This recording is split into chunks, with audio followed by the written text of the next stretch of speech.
It's a great day to be a Chant. Welcome back to another episode of the Chant Pod, presented by Revolution Mortgage. I'm Sam Wiederhaft. What a week it was, and we've got some great things to get excited for as well. First, Coastal football went on the road and got a huge W against the school in Boone, 45-37 on Saturday. The Chants are now 3-1 in Sunbelt play and have a bye week before Marshall comes in for a special Thursday game in Conway on October 30th. But the focus of this week's episode is women's basketball because we're getting closer to hoops season. The Chants won 23 games a year ago, the second most in program history, and they went to the WNIT for the first time ever. Now with a new team, the Chants are focused on building on that success this season with fourth-year head coach Kevin Pederson. He's our guest this week. Me and Coach talked about the lessons learned from last year and really got into what this new group is going to look like. So let's hear from him. Here's my conversation with Coach Pederson.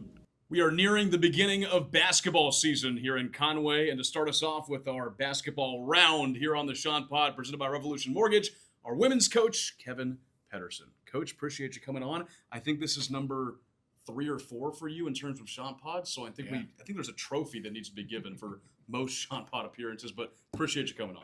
Absolutely. I'm glad to be here. Thanks. It's been a long off season. Just kind of tell me about what that's entailed leading up to this moment with the first game coming up in early November.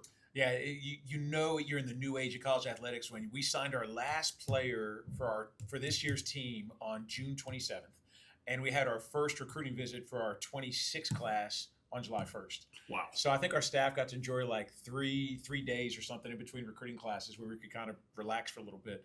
But that's what it is now. You know, as soon as the season ended, you kind of sit and, we graduated 5 players. So you knew you were going to have some turnover. But then you lose 5 more in the portal and you decide, okay, well, now we're going to replace 10 players. Mm-hmm. And it's so weird to be looking for – we had signed 3 players early. Freshman class, I'm sure we'll talk about later in this. We're really excited about the 3 freshmen we signed. So at the moment, we have 5 kids on our team.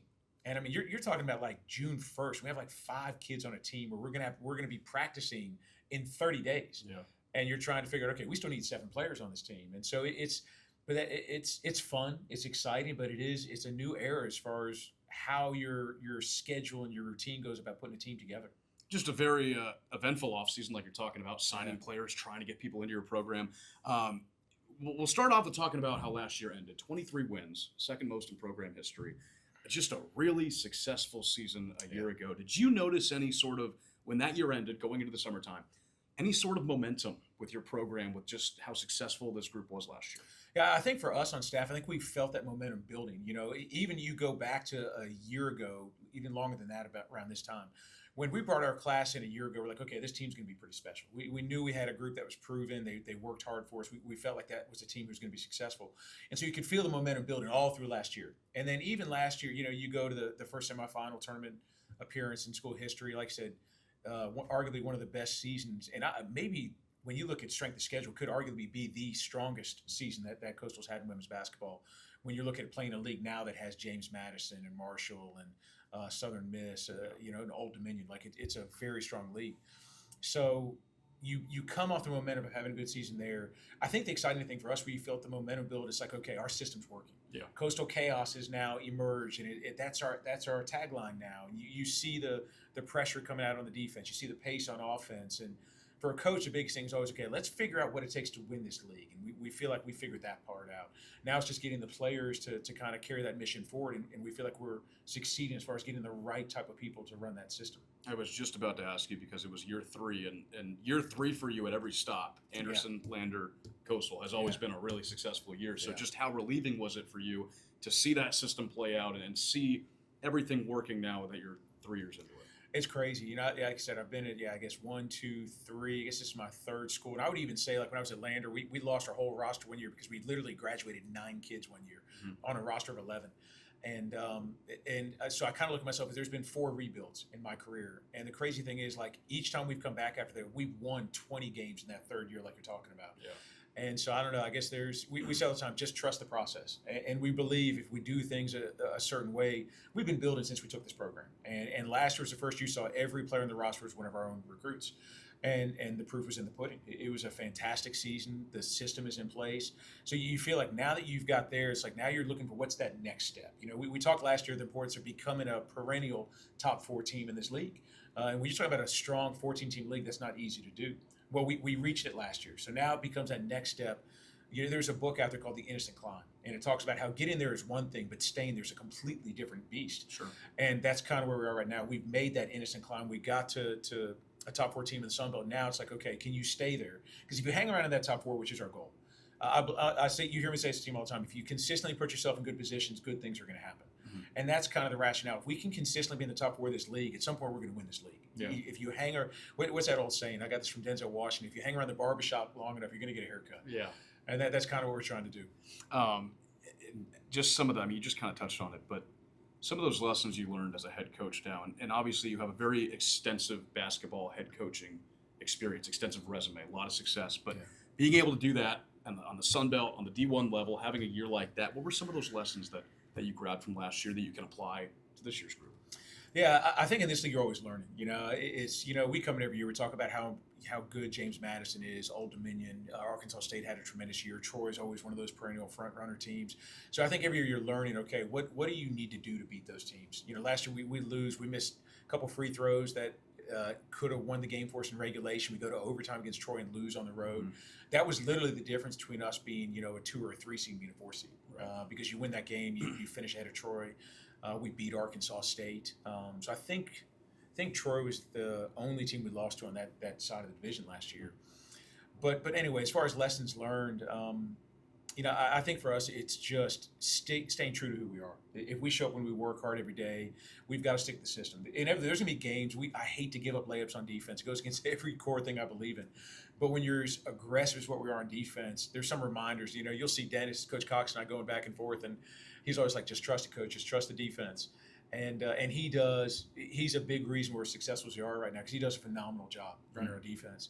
But I think part of that is trusting the process because when you play some of these teams, they're going to have great attacks for it. And anytime you're going to be a pressing team and play the way we want to play, you're going to have to get to a point where it's like you're going to have to put up with some mistakes. You have to put up with some things that maybe didn't go the way you want to and trust in the process because in the end, we believe that system is going to wear people down and help us have a great season. Let's remind everybody going into this year, Coastal Chaos is the tagline for Coastal Women's Basketball. Yeah. It's my favorite tagline. I love it.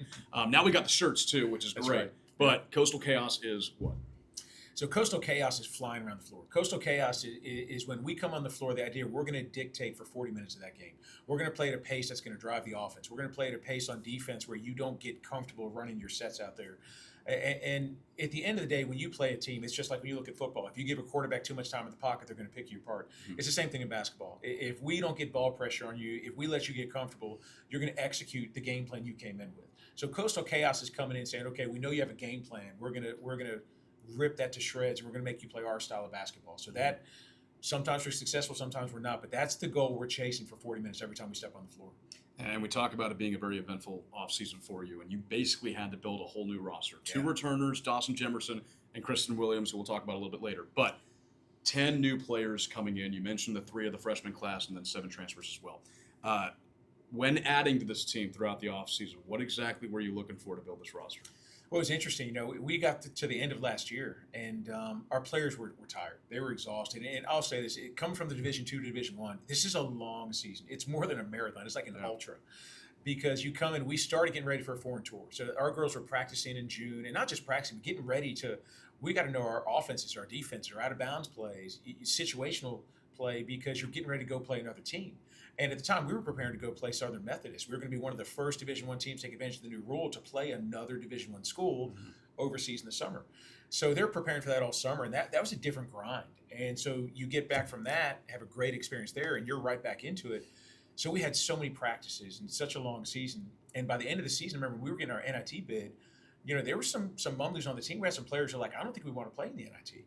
And we're looking around and we're like, listen, we've been working for years to build this up. And we understand that. But it's like, I realized when we recruited our players last year, we sold them on the idea, like we talked about earlier, we're chasing a top 4 finish. Yeah. And you know what? They delivered. They did exactly what we asked them to do. When we recruited those players last year, we never said, I need you to be down for that long season, that long grind. And when we get to the postseason, we need you ready to go. And so I don't look at that as anything on the players. That was something we learned from as a staff. We're like, okay, when we're recruiting players, we need to be very intentional about what we're looking for. Because we had failed to communicate to those players. When we get to the postseason, the expectation is 1,000%. You better believe we're going to play. And we're not just going to play, we're going to compete. Yeah. Because if you look at it, we were the 7th highest ranked team heading into that field of 64 for the NIT. We really believe coming in, we had Buffalo won it. We beat Buffalo. Yeah. And so coming in the tournament, we really believed we could win that. But we had a hard time getting our players where you could see when we lost to Campbell, that's something that really weighed on us. We had a great year, but as a coaching staff, it was hard because our last game was miserable. We played, and no, I don't want to take anything away from Campbell. They won that game in the fourth quarter, but we had a 10-point lead in the fourth quarter. And that's where it really showed. We had not convinced our players the importance. We hadn't sold them on the importance of what postseason play is all about. And that's no knock on the players. That's a knock on the coaching staff. And so when we recruited this year, we were beyond intentional with our players. The goal is to reach the postseason. And when we get there, the goal is to go as far as we can go. So you hope you're not in that situation. We have some players who are really questioning whether they want to play in that situation. So with this year's group, I mean, how long has it taken to build that culture of winning with them and build that culture of, like you talk about, being in the postseason and really moving on and making your season mean something? With this Yeah, a lot of it is I'm big on, I hate to tell you something I really don't know just yet. So I feel like we're succeeding on that. I feel like in the recruiting process, we laid that out. Every kid, like I know this much when we get there, they're not gonna be able to say, you didn't talk about this. Yeah. We've been very intentional about, we don't just want to get the postseason, man. We are desperate to play in the postseason. I want that hunger, that fight when we get there. Because to me, playing in March is special. Mm-hmm. It's such a unique thing about our sport that every time you win a game, you just knocked out half the field with one win. And we had a chance to do that last year, and we failed. So now as we come in this year, it's like, can we get them ready for that? And as far as have we instilled that winning mentality, we've had one scrimmage. We were very successful with that one scrimmage, but it's too early to know right now. We haven't gone on the road yet. We haven't really been punched in the mouth yet. So I keep telling these players, you're going to go on the road and someone's going to punch you in the mouth. And at some point, you're going to be challenged. We won't really know what this team's capable of in that regards until we get in those moments. Kristen Williams is your leading returner from last year, number 5, had 82 three-pointers a year ago, led the entire Sun Belt, a player that had postseason experience, played with you guys in the WNIT. So she's coming back, was just named All-Sun Belt second team yesterday. How much does she mean to this team, and how much has she gotten better coming into this year? Man, I'll tell you what, she's kind of like my Paige Beckers. So it's like I look at Chris, she's so much fun to coach. Her and I have a good time together because I call her West Coast all the time. I got a few nicknames for her. Yeah. I like to give her a hard time. I swear sometimes she prefers to dribble with her feet instead of with her hands. But she's an athlete. But Chris is just, like I said, that's a relationship that goes beyond the court. Like, she's just a kid I love to death. She's fun to coach. She's got a great personality. She's someone, everyone says, coach me hard.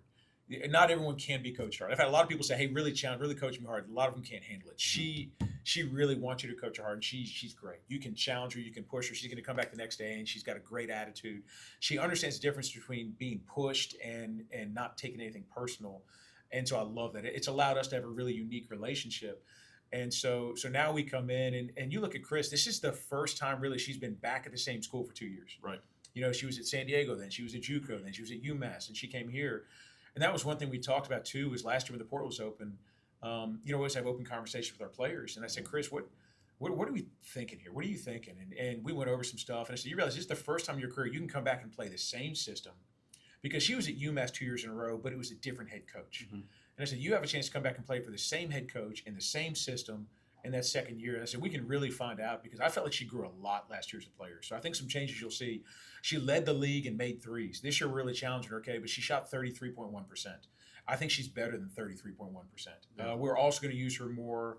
I think she's someone who's got a great chance to play professionally overseas if she'd like to do that. Mm-hmm. To do that, she's got to become more proficient running the point. So we're really working hard on developing her point guard skills. She had 8 assists to 2 turnovers in our first scrimmage. So I think if you can see that growth, can she improve the assist-to-turnover ratio? Can she improve her three-point shooting percentage? Because if we can get her to that 35 to 40% range, her marketability goes way up for what she wants to do next. But I think you're going to see I'll say this. We're extremely grateful to have her, because the presence you're going to see from her on the floor means a lot to us. She's that leader. She's that spark plug. She does so much for this team. But she's also that person behind the scenes who is that experienced player who can give good advice to these younger players. Mm-hmm. Yeah, how great has she been with this being a really new roster, and her being in this situation where she played here last year, now is really a main leader of this year's group? Just how great has she been with her teammates? She's been great. She set the tone. I think with Chris, because we've got 2 outstanding leaders. I'll get to the second one here in a second. What you get from Chris is she shows up every day, and the motor is like nothing you've ever seen. Mm-hmm. I think you could look at her and it's like you may not understand like just what a spark plug she is when she gets on the floor. Like, 'cause she's not the biggest player, she's not the strongest looking player, but man, is she feisty. Like she gets up and down the floor. She's so much quicker than you would think, and she's explosive. And we talk a lot about her fast twitch ability when she's on the court. So that's the biggest thing I think she's given these players. She shows up every day, and it's just like this is what we do. We work hard, we run, we don't make excuses. She shows up with a great attitude. Her body, you'd never know if she's sore. Because she trust me, she'll act like she's dying. She'll act like you'd think Chris is 75 years old. It's a running joke between. I look at her, I'm like, okay, how old are we today? Are we 70? Are we kind of pushing down to the 50s yet? Yeah. We in leg warmers? You need a walker? Like what generation am I coaching today? But at the end of the day, I know that when the play starts, she's going to be a 20-year-old like ridiculous athlete. Yeah. So ignore the drama you're going to see from her off the floor. But when the lights come in, that kid's going to go. And that's been an incredible gift because kind of that segue to the next thing is enter Paige Bradley. Mm-hmm. We have two unique leaders. Chris is a really lead by example. Then she'll give you some voice stuff. But the voice you're hearing a lot is really Paige. Paige's voice in the huddles and in practice, you would think she's on staff. You would think she's an assistant coach because and her mother's a coach. She's got a very athletic family. I've never, in 24 years as a head coach, I've never had a player on my team who talks the way she talks, the approaches the game the way she does. She is truly a gift. We're so thankful to have her here at Coastal. And some background on Paige. I mean, fifth-year player, played at TCU and Tulsa before coming to Coastal Carolina. Like you said, a big leader already for this team, and she was named the K Yao Servant Leader a few weeks ago, which is another awesome thing about her. Just what did that mean to you to have her nominated? Yeah, it was exciting. Yeah, I've talked about it. I lost my sister to stomach cancer right before my 16th birthday, and so cancer is something that if it touches everybody's life in some form or fashion, you can't seem to avoid it. And so Paige had the same thing. She went through a very personal struggle with what her sister has dealt with, and her sister's doing so well right now. I think Paige told me she, last scan everything was cancer free. She's rung the bell. Yeah. So it's just we're so excited because I know what family means to Paige. Mm-hmm. And so when we first read about that award, we're like, oh my gosh, boy, do we have a great nominee for this. And Paige could not be a better representative of the KYA Foundation. Paige and Kristen, the two captains on this team, as we talk to Coastal Carolina women's basketball head coach Kevin Pederson on the Chant Pod presented by Revolution Mortgage. Paige really highlights the transfer class coming in this year. Talk to me about some of those other transfers that you're going to see make a big impact this season. Yeah, so obviously you start with Paige. We're excited about Paige, but kind of going down that list is Tracy Houston coming from UNC Charlotte. Tracy's a unique situation because we've got a couple of these players who sat out last year. Tracy was the starting center at UNC Charlotte. Started out at Pitt, coming out of high school, so there's big time potential. She's a Virginia kid, so that's born and raised in Virginia. So you always love some Virginia people. Of course, yeah. But Tracy came in. She was the first student athlete. We always give them the options. Okay, here's when we have to show up, and here you're welcome to show up anytime you want to. Before that, She was the first student athlete to get here, and immediately get in touch with her strength and conditioning coach. Hey, what do I need to do? I need to get in shape. I want to be ready for the season. And boy, she works hard every single day. And if there's a position you recruit that's hard to find somebody like that, it's your center. That's the hardest position to find someone who's going to just work like that. And Tracy's shown up every day and done that. And if you look around and say, okay, who's your most likely person you think to be an all-conference player at the end of the season? I mean, Chris is an obvious choice because of her three-point shooting and where she is right now. The next one would be Tracy. Mm-hmm. I look at her and I just think this kid's got a chance to be a big-time player in this league. She can score the basketball, she can rebound, and she gives you presence on the floor. She's got experience, and she brings that physicality you're looking for. So I think you're going to see a lot of good stuff from her. Then you can look at our Wisconsin transfers. We came in. Deanna Jimenez was a highly recruited player, but she's had some injury issues. So we have not had a chance to see a whole lot of D yet. She's just now starting to get healthier. But she's a name, when she gets healthy and gets back in the swing of things, you're going to hear that name a lot. We think she's a special person, a special type of player. And then Tessa Grady, who came with her from Wisconsin. Tessa has had a remarkable preseason with us. She's someone we're really excited about because she, we have to get her sometimes about being a little bit louder out there in practice, but she is in our offices every day watching film.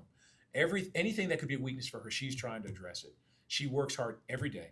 I don't think I've heard that kid complain one time, even like a hint of bad body language. Like she just shows up with a great attitude. She shows up with someone who seems to be maybe had lost a little love for the game and is starting to fall back in love with the game. You can see the excitement in her face when she does something great. But I'm telling you right now, she has had a phenomenal preseason. We think she's going to go on to have a huge year for us as well. Let me make a mention that Tracy Houston already has the teal-colored hair, so she is very recognizable on the floor. Can't miss her, which I think is great. But we mentioned the 3 freshmen also coming in as well. Who's going to make a big impact out of that group, and just how have they adjusted to your style of play so far? Jeez, these freshmen, I try not to gush over them, but I love these 3 freshmen. I'll give our staff credit. I think our staff did a phenomenal job because at the end of the day, your freshmen are the lifeblood of your program. Those are the players you're hoping to be the 4-year cornerstone players. And everyone talks about the transfer portal.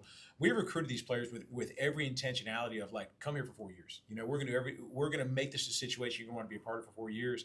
And I think you feel the same thing in return. You feel like them coming in every day like, hey, I want to make this a great situation for our coaches and our teammates for 4 years. So that's the building blocks we need to have at Coastal Carolina to make this what we want. And I'll tell you what, I was talking with Josh about this before we came on scene, is I think you look at these freshmen with a chance to really put themselves over 4 years in the record books at Coastal Carolina. Like you're going to be reading you're going to see Olivia's name up there. You're going to see Bailey's name up there. You're going to see Kinsey's name up there. I think they're 3 of the best freshmen in the Sun Belt.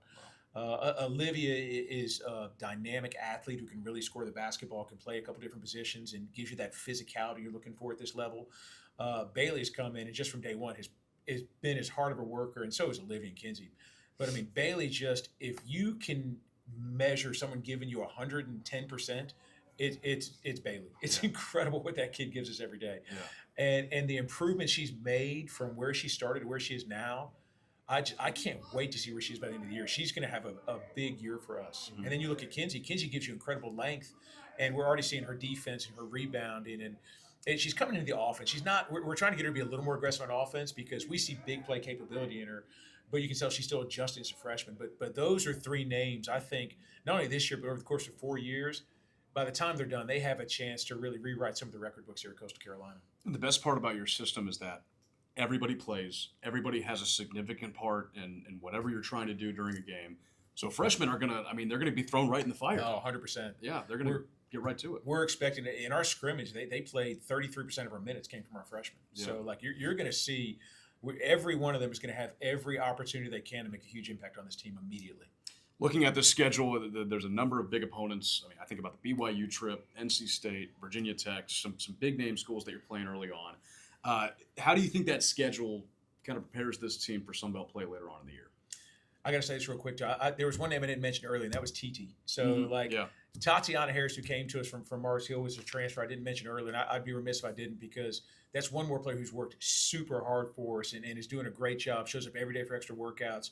Just had a great scrimmage for us as well. So that is one more name I think you're going to hear a lot of that. I think she's going to really impact a lot of winning at this university. But, okay, coming back to the non-conference schedule. So tell me your question one more time about non-conference. Yeah, it was a lot of big name opponents, right? There's NC State once again on the schedule, Virginia Tech, a big trip to BYU, playing them for the first time in program history. Just those schools and those teams on the schedule. How do you think that prepares this team for later on in Sun Belt play? Yeah, I'm excited. I think those are fun games. Playing NC State, I've known Wes over the years for a while, and he's an incredible human being, an incredible coach. One of those legends you feel fortunate. Okay, I get to coach against Wes and learn some stuff. And it's always fun going up against him. So hopefully that's going to be a good experience. We had a great game last year, competed all the way through the third quarter, and then kind of got away late in the third. Hopefully we can do a little bit better this year. BYU is an interesting trip. There's, I think, 6 or 7 states I've never been to, and Utah's one of them. Yeah. I've got some family out there I can't wait to see. I know Bailey, that's home for her, so right. I think we're going to have a lot of fans from her. But BYU, we know, is a really well-funded institution. We know that they got a new coach. They're going to come out. I know what a first-year coach is like. They come out, they play hard, and they're going to play inspired. So that's going to be a really challenging game. Then you throw out Virginia Tech. You get, once again, Tracy, that's close to home for Tracy. Yeah. Like I've said, DC and myself, we have 2 coaches from Virginia. So I've been on that campus a few times. I think it'll be fun to get up there. What that program has done, you look at the legacy Kenny Brooks built there, and now they're continuing that on. So I know they expect to have a really successful team as well. Yeah. go back to the whole Coastal Chaos theme and just tell me how this team, through the preseason practices and the scrimmage and all that leading up to the start of the season, how they've embraced that to be their style of play. Yeah, I think obviously we recruit to it. So when we recruit, we talk about like you have to be willing to fly around. We also feel like I'm not gonna say we work harder than people, but I'll say there's not a lot of people who work as hard as we do. Sure. So I don't. I think it's a pitfall when you believe you work harder than people because man, there's a lot of people out there who work just as hard as we do. But we do pride ourselves in being a part of that group. So when we recruit, we talk about you have to be willing to work hard. You have to be willing to fly around. If you don't want to work hard, if you're looking to hard work. We had to go hard today. I don't want that player. I want the player who comes in and says, no, hey, we were lucky enough to be able to work hard today. We're putting ourselves in a position to play hard and be in great shape. And I think that's what you're seeing. In our one scrimmage, I thought we looked like the better conditioned team on the floor. But it's just one scrimmage, and it was a home game. So it is a little bit easier to look that way when you're at home. So now can we go on the road and look that way? But a lot of credit to Kevin Darmody, our strength and conditioning coach. A lot of credit to our student athletes, how hard they work. These young women show up every day. And like I said, that starts with Chris and Paige, and then all the way down to those 3 freshmen who show up every day and work hard. We didn't have one kid calling sick for a workout. We didn't have anyone show up late one single time this year. Wow. So when you see those things, that's where hard work really comes from. It's just, do you have a will? Because it's easy to put people through things. The hard part is finding the right people to come back every day looking for more. The people who crave that type and understand when I do it, it's not just breaking sweat right now. It's 5 months down the road that this is going to pay off. Coach, we have the biggest event of the year, in my opinion. Nightmare on Elm Street coming up October 28th, Tuesday, October 28th, in downtown Conway. It's going to be the second year of the event. Do you have a Halloween costume picked out already? Geez, I think it's this. I think it's a coach. He's going as Coach I'm KP. going to dress as Coach Kevin Pederson. So I don't know. Is there a Sam Wiederhaft outfit out there I can get? That'd be sick. Yeah, that'd be awesome. We'll get you a suit, get you a microphone. There you go. I think that'd be great. Yeah. I haven't decided what I'm going to do. You got better hair than I do. I'm going to need a wig and maybe a beard as well. So I think that's need a little second. makeup. That's the second compliment that Coach P's given on my hair, and I feel really good about myself because that's the way to get to me right there is compliment my hair. But just the Nightmare on Elm Street, such a great event. We did it last year. Second year, it's going to be even bigger this year. Just how excited are you to take part in that? Yeah, it was such a great event. We're excited. I appreciate everyone who's putting this event on because we went out there last year, and I've been no stranger to giving credit to the city of Conway. The support they have given us it showed up. We keep challenging. We need more students to come to our games, but the city of Conway has showed up in strength for us, and you could feel their support through the games. As we're making that great run last year, we're going to the grocery store and running into these people, and they know our team. They're supporting us. So. And then when we did fundraisers, they showed up in numbers for us. So we're really excited about that. And that's where it starts at events like this. So when we get out there, you shut the whole town down. Yeah. Everything's closed down. The whole town. Conway does such an incredible job of decorating downtown. And so for us to be able to kind of steal the street and get the players out there, because at the end of the day, the coaches, I don't know if you'll see a costume or anything special for me, but it's about those players. When we get those players in front of other people out there, I feel like people like your Kristen Williams and your Paige Bradleys all the way down, like I said, to that freshman class. I think when you watch these players and you get to meet them and you hear them talk, I think you're going to want to come back and see more of them because I think their personalities are infectious. I think their work ethic is something that people are going to fall in love with. And that's what I'm excited about. It's just taking this team that we're so proud to coach and letting the city of Conway get to introduce themselves to them. Game 1 is less than 2 weeks away, November 3rd at the HTC Center against Miami, Ohio. It's that Sunbelt MAC Challenge that we've started the year off with the past few years. But by the time November 3rd hits, what can fans expect to see from this team this year? Max effort. Like I said, I'm not one to go out there and promise a win or promise how good we're going to look. I don't know the answer to that question yet. But one thing I can promise you is we're going to play hard. We're going to compete. This will be a team that you'll be proud to call Coastal Carolina Chanticleers. You're going to want to watch this team play. I tell people all the time, get your season tickets right now because once you watch this team play one time, you're going to want to come back and see them play again and again. And we could use that support. But I think that's just what we hang our hats on is we're going to fly around. We're going to play hard. And we're going to, like I said, I can't promise win, but I can promise you we're going to do everything in our power to bring a win home and to play hard and to leave everything out there on that court. So when that game's done, I think the fans are going to look on and be like, man, that's a team I want to come see play again. Come see the chaos. November 3rd, Game 1. The Nightmare on Elm Street is October 28th on Tuesday, coming up here next week. Coach, we appreciate you coming on once again. Thanks, Sam. Shots up. Always great to check in with Coach. He's got a ton of energy and is really excited about this new season and new team. Around Teal Nation, we've got women's soccer in action on Friday against Marshall on the road at 7 p.m. and men's soccer matches up with Georgia State at home Wednesday at 7 p.m. and then takes on the Gamecocks of South Carolina Sunday at 7 p.m. in Columbia. Volleyball looks to get back on track Friday at 6 and Saturday at 2 at the HTC Center against App State. And men's tennis heads to Wilmington for the Seahawk Hidden Duels Friday through Sunday. That'll do it for this week's episode of the Chant Pod presented by Revolution Mortgage. Thanks again to Coach Pederson for coming on and previewing his team with us. Back again next week for more Teal Nation talk, but for now, I'm Sam Wiederhaft signing off. Chant's up.